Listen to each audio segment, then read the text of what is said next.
با جانشین سید حسن نصرالله بیشتر آشنا بشیم. سید هاشم صفی الدین 60 ساله، پسر عموی مادر سید حسن نصرالله که برخی منابع گفتن پدر داماد حاج قاسم هم هستش. تایمز اسرائیل در موردش میگه از سال 2017 وزارت خارجه آمریکا سید هاشم رو تروریست معرفی کرده بوده. گلف تودی از قول وزارت خارجه آمریکا نقل کرده که سید هاشم یکی از رهبران کلیدی اجرایی حزب الله بوده و دارای قدرت بسیار زیادیه و اونو قوی ترین رقیب خودشون معرفی کردن. از سال 1994 به عنوان جانشین سید حسن نصرالله مشخص شده بوده.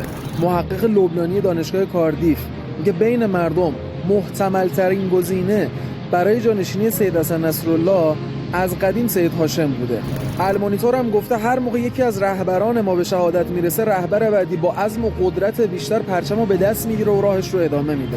سید هاشم از سال 1998 رئیس شورای اجرایی حزب بوده، یعنی دقیقاً همون سمتی که سید حسن نصرالله قبل از دبیر کلی حزب الله داشته. سایت فوربس بخش خاورمیانه گفته که مسئولیت عملیات سیاسی حزب الله به عهده سید صفی الدین بوده. تمام مسائل حساس روزانه، مدیریت ارگان‌ها، مدیریت سرمایه‌گذاری‌های داخلی و خارجی حزب الله تماماً با سید هاشم صفی الدین بوده. VOA و صدای آمریکا هم در مورد سید صفی الدین گفته که به علت ارتباط قوی که با ایران داره، یکی از گزینه‌های بسیار خطرناک هستش. نگران این که بعد از سید حسن نصرالله عاقبت حزب الله چی میشه نباشید، چون یه شیرمردی مثل سید صفی الدین ان شاءالله میخواد راهش رو ادامه بده. یا علی مدد.